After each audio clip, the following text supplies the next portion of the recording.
Hello, everybody. Welcome to another edition of the Collegian Football Podcast.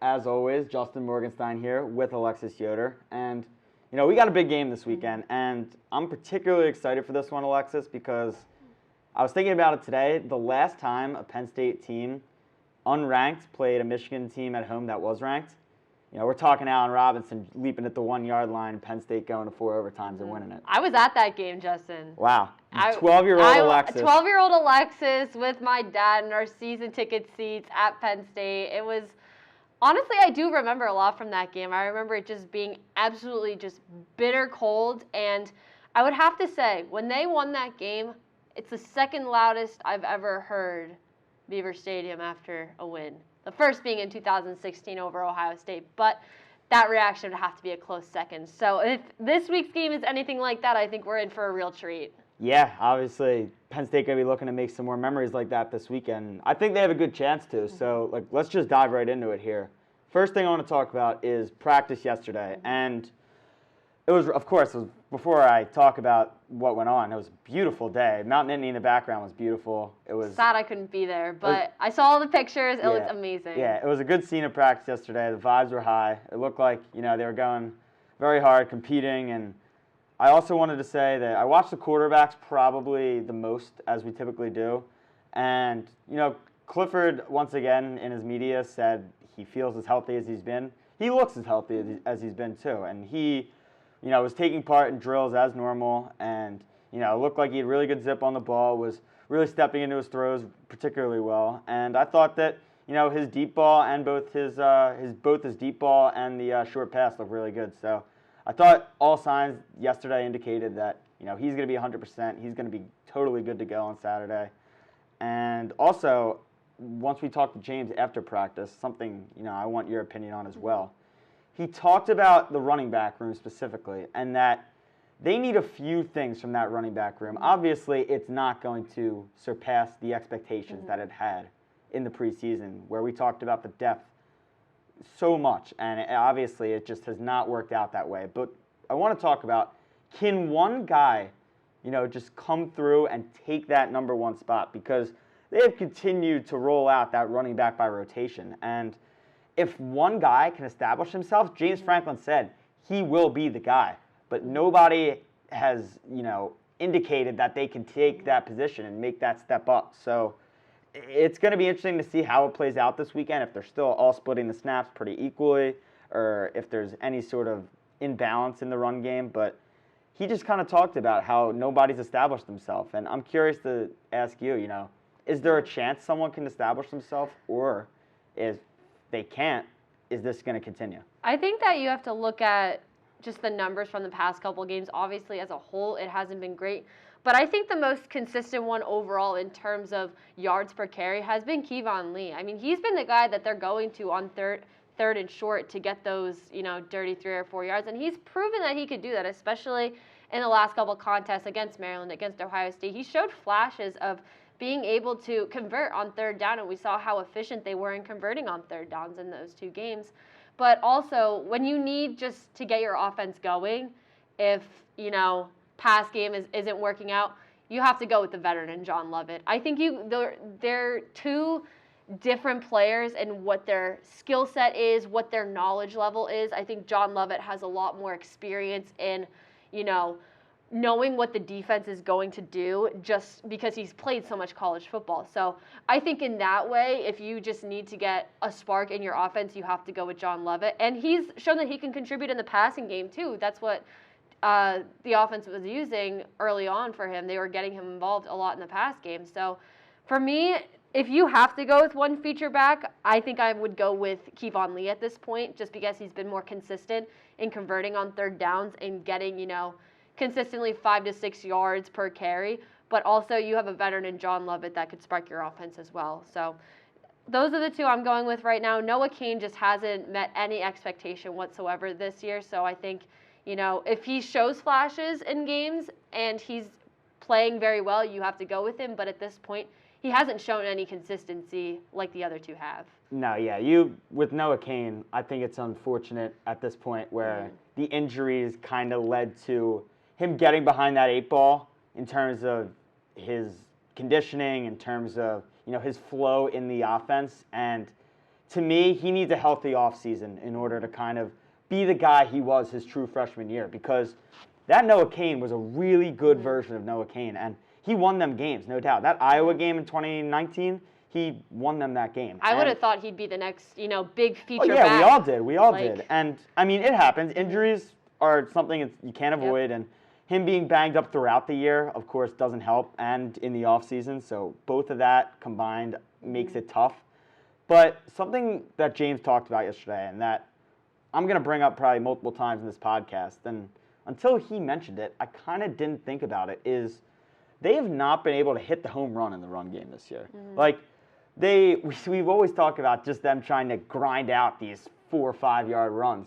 But at the same time, where are like the 40-yard bursts that just flip the field and give your offense like momentum and allow Sean Clifford to ease up on himself a little bit? And getting that 40-yard run would just flip the script, I think, so much, because they rely so heavily on that passing game. And if they could get that one big run, say they're at their own 30-yard line, they get into opponent territory at their 30-yard line, like that's a score right there. That changes the game. And they haven't been able to get that. Momentum swing. Yeah, they haven't been able to get that at all. And whether that's just a lack of speed, a lack of burst, not hitting the right holes, it's going to have to change. And in order for Penn State to beat Michigan this weekend, we're going to get to it more, but their D-line is very talented. And getting into that second level is where the big plays are going to be made. So whether it's in the run game or in the screen game, they're going to have to get that short game going, whichever it is. Yeah, without a doubt. And I think we also have to talk about the consistency of Sean Clifford over the past couple of games, because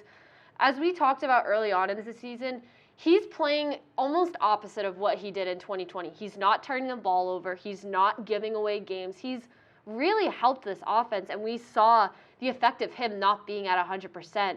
And, Penn State fans may not have been ready to admit how crucial he was to this offense, but after he got out of that Iowa game with an injury, and after he was just clearly not at 100% against Illinois, I think you could be ready to admit that he is what makes this offense go, because it was just so stagnant. And for that reason, I think that he has been fairly consistent. He's performed well this year. Maybe not to the level of where he was in 2019, but he's certainly improved from last season. And that could be a credit to Mike Yurcich. He's clearly bought into what Yurcich is trying to do on the offensive side. And in order for them to win this weekend, he's going to have to not only do what he did last week and find, the open receiver, a.k.a. Jahan Dotson, when he's wide open, but also he needs to be able to use his legs as well. We've seen earlier this season what he's able to do when he's able to get outside the pocket, use his legs, or even design QB run, which we've seen Yurcich pull out in the past. But yeah, he's going to have to be doing all of those things in order to establish that consistency on the offensive side of the ball, even when the run game with your running backs isn't working. If he could be that dual threat, Michigan's going to have to respect that, and they need to establish that consistency early on in order to put enough points up on the board to give the defense a cushion against a potent Michigan run game. Yeah, and we're going to get more to Clifford, specifically about Maryland, a little bit. One thing I wanted to bring up before we kind of move on from yesterday's practice is Franklin also was asked, which I thought was really interesting, about Penn State, trying to remain competitive with the other teams in the country over a 365-day span, meaning in terms of recruiting, do they have the right facilities to bring guys in? Like, Georgia just built this beautiful new complex. I'm sure people have seen it all over social media, with all the amenities from new weight rooms to a smoothie bar. Like, they have everything in that place. And while the Lash building is going through these renovations, that has to be intriguing to James Franklin to see that type of stuff. And there are other programs in the country that, maybe would provide that type of thing. So he was asked about it. He only addressed it once. He was asked to follow up and declined and said that he was going to focus on Michigan. But that's the cop out. No, but he said, it is so critical in today's modern college football landscape to be at that competitive 365 days a year. Like, not just be competitive again on Saturdays, but, being competitive in a sense that we want the best weight room in the Big Ten. We want the best facilities in the Big Ten. We want the most for our recruits and these guys that we're going to bring in here, and we want them to see that we're the best at that. So, to me, that's all James Franklin really wants out of this program right now. And if he can get these resources provided for him, to me, he would be staying here for the good time being. Problem is, we just don't know if that's going to be the case or not. Yeah, for sure. And as you said, a lot of other programs around the country are starting to do, what Georgia did and get these massive renovations. And in order for Penn State to keep up in the recruiting game, they're going to have to do the same thing. Let's move on to last week's result against Maryland. Penn State able to put together, a second half, almost a fourth quarter surge in order to get past Maryland. But it was pretty close early on, I would have to say. I mean, they just could not, find that big play and get a stop on defense in order to, pull away for good. But, that pick six at the end from Jair Brown is really what changed the momentum and really put Penn State at ease in the fourth quarter. And that was critical. But we have to talk about Jahan Dotson. He had a career day, broke the record for receiving yards in a single game in Penn State history. So I don't know how much more we could talk about his importance to this offense. I mean, him and Sean Clifford, their connection is vital. Yeah, I know we're a family-friendly podcast, and we don't curse on this podcast, but Jahan bleeping Dotson. Like, he was so freaking awesome. And it wasn't even from a sense just looking at his numbers. Like, if you were there or if you were on TV watching it, it might have been hard to see on TV, but he could have had 300 yards and beyond. Like, the amount of times he was beating guys on his route, which, first of all, I don't know why Maryland kept throwing cover 0, cover 1 out there, where with no safety help and just leaving him on islands with corners, which made no sense. But, I mean, they paid the price, obviously. But if you go back and watch that film, he was beating his man every time. And they kept throwing that man coverage at him, and he was just taking advantage of it. And if Clifford made all the throws he had to make, and, he struggled a little bit in that first half, Jahan Dotson goes well over 300 yards. And, I mean, he already set a record, which is pretty unbelievable, but in my eyes, there's no reason he couldn't have had 100 more yards. And that type of dominance is the type of things that NFL scouts look for on tape, that twitchiness, that, those traits that make receivers translate from college to the NFL. He's showing them all right now, and again, he's not the biggest guy in the world, and he's not the fastest, even though that run after the catch I'd love to have a clocked time on the speed on that one. That was just insane. Yeah, but, I mean, he's not a guy known for his speed or his size, and to me, the way he runs routes, it almost reminds me of like a Keenan Allen type of guy, where his catch radius and his ability to run routes and his smoothness in the way he runs them is like just so professional. And the way he carries himself too, not even on the field even, just in every time he speaks to the media, every time he, is talking about leadership, talking about whatever, it's always such a professional mindset with him. And to me, that's what's going to make the difference between, him being successful and not being successful.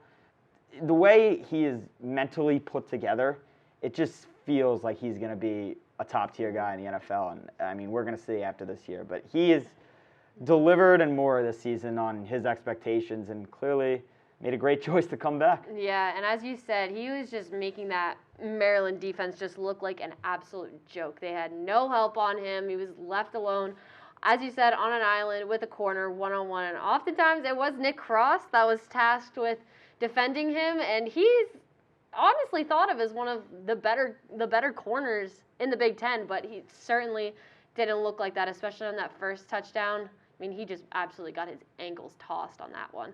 But another safety group that had a good game, Jair Brown and Jaquan Brisker, they had a really good game against Maryland, and it was highlighted by that pick six by Jair Brown at the end of the game. And just their chemistry and communication in the back, I mean, they just play off of each other, and it's so evident, and it's so great to just see their fluidity and how they play. I mean, it's so hard to beat them. It's kind of crazy to think that, we flash back to the beginning of the year, we were talking about a competition for that free safety spot, aside from Jaquan, and, Jair Brown has absolutely taken that job and ran with it. He won it outright, rightfully so. He has absolutely ran with it. His ball tracking skills, I think, have been really apparent this year. And just not even from a standpoint of interceptions, just from, standing back, reading the quarterback's eyes, I think he's done a really nice job of. He's gotten a tremendously better at from last year to this year. And just getting pass breakups, making a play on the ball, and not giving receivers any sort of space once they get the ball in his hands, if it's across the middle or deep, to run after the catch. And I think he's just been really sound at that spot. And, of course, we know Jaquan Brisker has been, a rock for them. But at the same time, he is quietly, I think, gone about his business as the season has gone on. Obviously, he was the guy to player of the game probably against Wisconsin in the first game of the season. But at the same time, he's continued to play that well. And while maybe he hasn't gotten those interceptions, he's still been a tremendous safety for them. Plays his role so well, playing in the box and just big hits and stopping the run really well too. So to me, which is something they're going to need this weekend. Oh yeah, but of course with Michigan coming in and those two guys, but I think he has a really bright future ahead of him, especially once he gets drafted this year. And he's another guy like Jahan. He is mentally put together very well and just seems to love the game, love football, and has those traits that you look for in a box safety in the NFL. Yeah, for sure. And another guy that really showed out against Maryland was Daquan Hardy, another really young guy that he's really getting his first lots of experience this season, and you could tell that he's just improved so much over the course of this year in his development and his abilities, and that's been really great to watch for Penn State. He's a guy that they could really rely on, and that's also something they're going to need this weekend they need a lockdown. In the run game, Michigan's going to have to be forced to play the ball through the air, and this is a guy like Daquan Hardy. This is his time to make a big play as well. Yeah, I think they're two specialty role guys in Daquan Hardy at slot corner and Curtis Jacobs at Sam linebacker have played in their roles particularly well this year. And you're starting to notice more of Daquan Hardy being out there on a consistent basis. Yep. And his ability to play in the middle and almost use his size, even though he's not a big guy, to his advantage. He's still, a bigger, he's got his leg muscles are. Oh, yeah. Yeah, and so his ability to play in both the role where he's able to tackle guys in the open field and cover across the middle while, he's switching up on slot receivers, running backs. He's played really soundly in that spot. So I would definitely want to give him a bunch of credit for that. And we've already mentioned Curtis Jacobs a bunch, but I thought he had another really good game against Maryland too.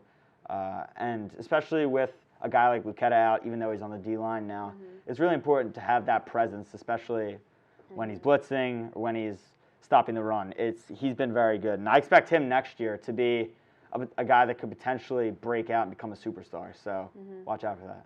Yep, for sure. Getting into this upcoming weekend as Michigan travels to Beaver Stadium. Unfortunately, it's not going to be the best playing conditions, but, I hate rain. Yeah.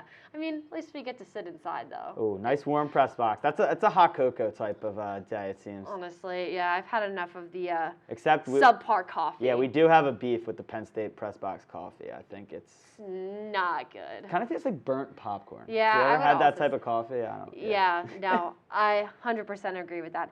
Anyway, Michigan's offense, we'll start with them. A duo of Hassan Haskins and Blake Corum, two of the top 5 in the Big Ten, obviously two of the best in the country, and just together are so lethal.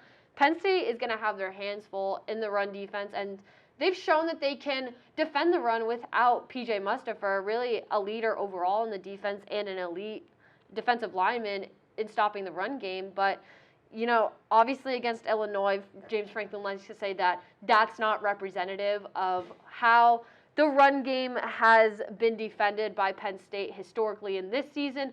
But Michigan can obviously pick up on what Illinois did in that game to just obliterate Penn State on the ground. And, will we see some of these packages on their offensive line that include, an extra guy up there?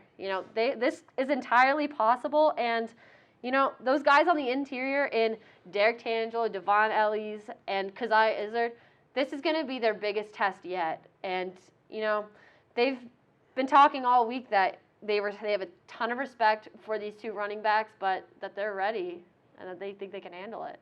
Yeah. Thanks for reminding me, by the way, they lost to Illinois. I almost forgot. But anyways, yeah, I like what you kind of said about Ellies and Izzard having to step up, especially because those are two guys, and they've been able to play consistently for about 3-4 games now. Obviously, you're not getting PJ Musfer back, and they are going to have to collectively, either one of them individually or even both of them, rotating in and out. They're going to have to play the best game of their lives probably this weekend in order to win this game. And Haskins and Corum are just a duo it's that perfect duo of power and finesse that you typically like to see out of a running back tandem. And it's definitely going to be difficult to stop. They're always been run first this year. They're strictly run first. I personally don't think McNamara is anything particularly special. I would agree with that. He's only thrown for 200 yards a couple times this year. Was really good in that Michigan State game they lost, though. But to me, he threw up 91 yards against the 2020 Penn State team. So how good can he really be? Yeah, I would agree with that. He hasn't really shown any consistent flashes this year or really over the last season. So Penn State is just going to have to focus on stopping the run game and forcing Michigan to play the ball through the air in the pass game, because even like on the defensive line, Nick Tarburton said the other day, our focus is stopping the run and having trust in our secondary, because they can trust that the guys back there in Brisker and Brown, in Tariq Castro Fields, that they can lock down on their defensive assignments and make plays in the air while, front seven focuses on stopping the run game. And, is this going to be a game where we see, Brent Pry pull out, a couple of these, like, loading the box situations? And, remember when they kicked kind of Nick Tarburton inside, and obviously Jesse Lucetta, do we know if he's going to be available this weekend? Is this going to be something where we see them bring him up onto the defensive line and, rush all of them?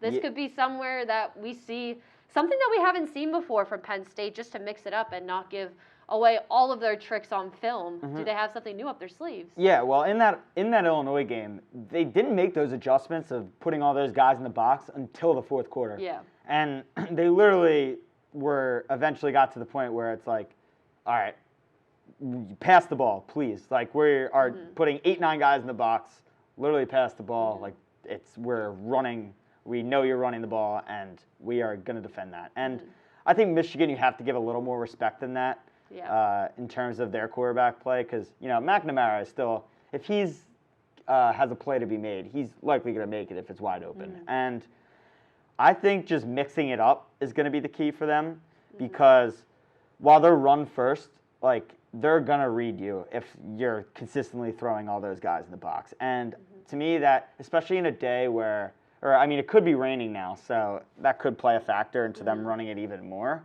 But at the same time, Andrell Anthony, I think is his name, and he was the guy that really broke out in that Michigan State game. Of course, they're missing Ronnie Bell, who got injured in the first game and is done for the year. But they still have some guys in the passing game that can make plays. Let's not sugarcoat. They are very capable pass catchers on that Michigan team. So I think mixing it up defensively, throwing stunts, doing what, like you said, throwing guys inside.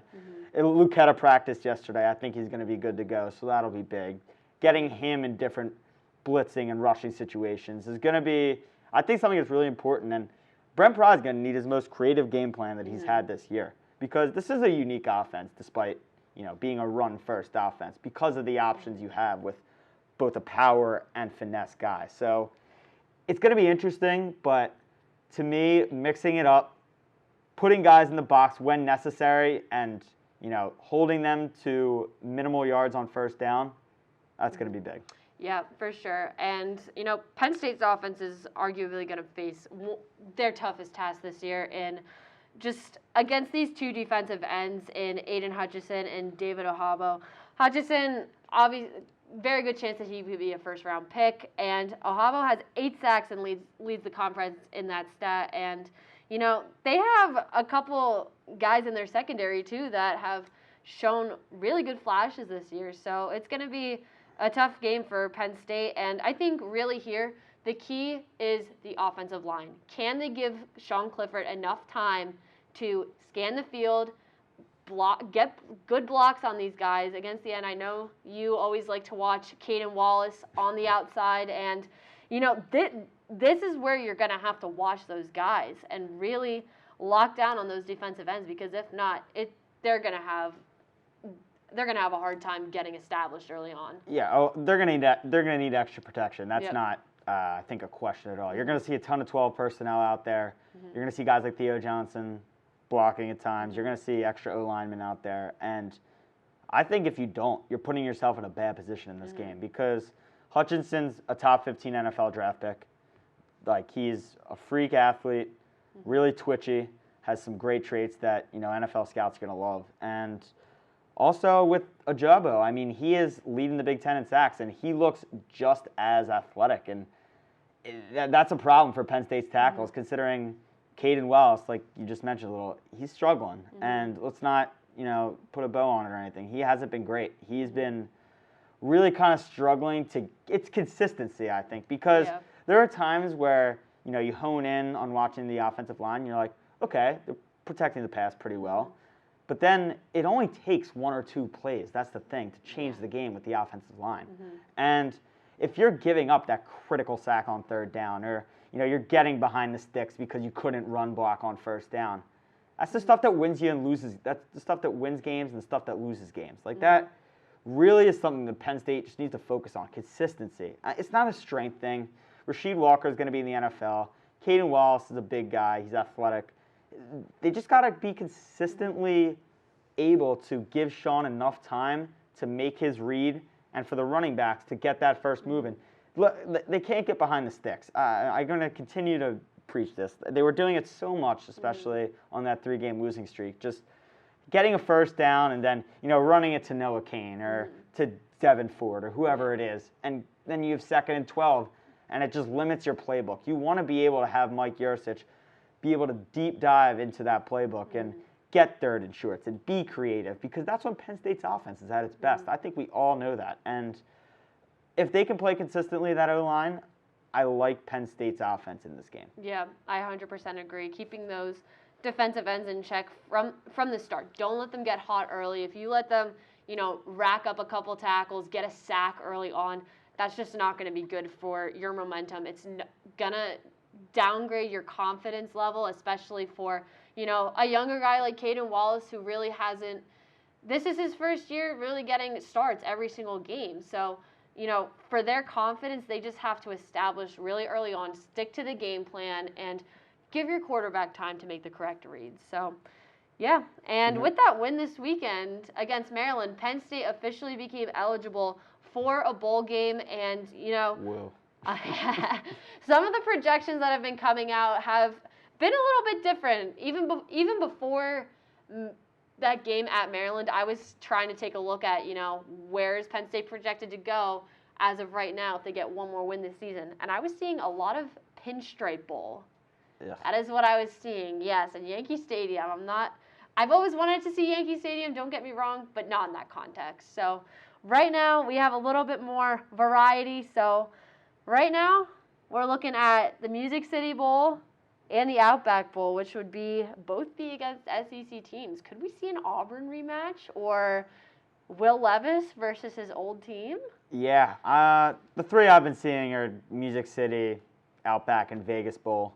I think Music City and Outback would be against SEC teams, so there's a few. I think Arkansas, Kentucky, as you just mentioned, Ole Miss, and I think maybe, let's see if I have it written down. Oh, yeah, Auburn. You just mentioned it. Yeah. So that would be interesting because, then you're playing Auburn 3 times in 2 years, which would be – thought. They typically don't like to do that, but, it was a great game the first time, and, they've been struggling a little bit. Their offense does not look great right now, and I think it would definitely be a good matchup. But, how could you not want to see Will Levis, Sean Clifford? Penn State would have everything to lose in that game. They would have. You're 100% correct in that. And, maybe if it comes down to it, Penn State, wins 2 of their last 3, they could be in position to do that. And Kentucky has certainly shown consistency on offense. Will Levis has thrown for 200, 250 yards on multiple occasions this year. So that could be an interesting game. That would certainly be a moneymaker for everywhere across the country. I'm sure people would want to tune into that game, Penn State fans especially. So that'd be key. Yeah, and obviously playing an SEC team, I think would be pretty cool for Penn State doing it twice in a year. But if they go to Vegas, they're playing a Pac-12 team. And we're talking now Arizona State, possibly UCLA, future James Franklin rival, I don't know. But I think they would both be some intriguing matchups. And whether it's against Will Levis or they're in Vegas playing a Pac-12 team, I always love those type of bowl games where you get to play the out-of-conference major teams that you don't really get to play. So, I mean, it'll be interesting to watch. But at the same time, I would have liked to be in Pasadena or somewhere like that. I mean, if they win out. Oh, boy. All right. Well, that's for another pod. Yeah, let's not get into that conversation. Anyway, okay, we're going to end this podcast the way we end every single podcast. 3 keys to the game. Justin, start it off. What do we got for number 1? Yep. Touched on it earlier. We talked about the offense, but specifically, hit at least one.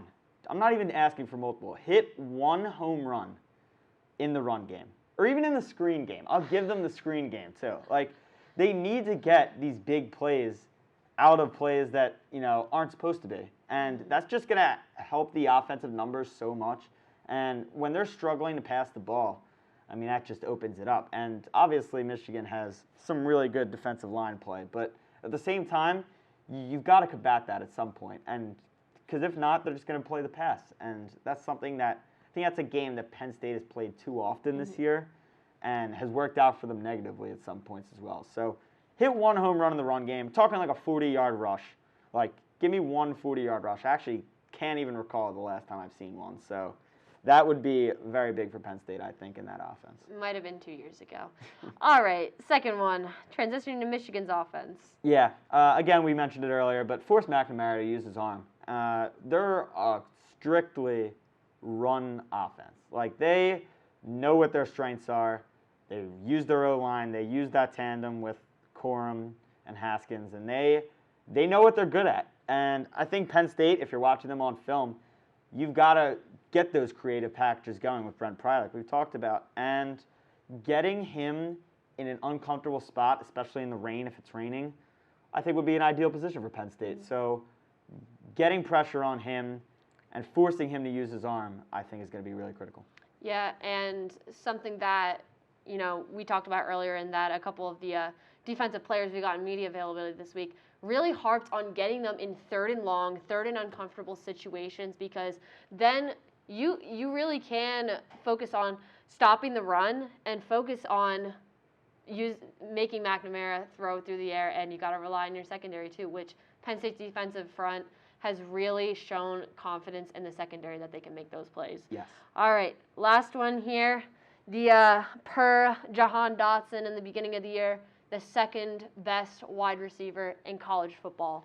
Yep. My take for the week. Parker Washington scores 2 touchdowns in this game. Hot take. There is no way that Jim Harbaugh is letting Jahan Dotson go off again. And I think that's going to open things up for Parker Washington, Keandre Lambert-Smith. Maybe I think Theo Johnson, who's I think played pretty well in the last couple of weeks. Especially in the pass game, particularly, especially without Brenton Strange being able to hold on to those easy passes. I think you really have to go with Theo Johnson more in the pass game if you're using tight ends. Yeah, but to me, I think Parker Washington across the middle, getting him going on those slants, those skinny posts that he loves. And to me, I think they're going to be honing in on Dotson a lot, and they're not going to let him win the game for Penn State. So I'm expecting a big day from Parker Washington. He's put up some solid numbers, but I think last year, after what he did in his true freshman year, we know he can do more than that.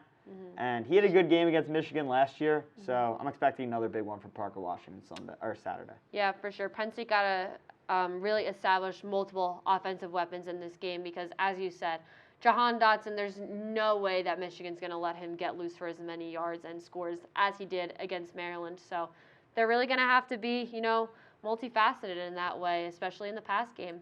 All right, that's going to wrap it up for us here today on the Collegian Football Podcast. For Justin Morganstein, I'm Alexis Yoder. We'll see you here next week.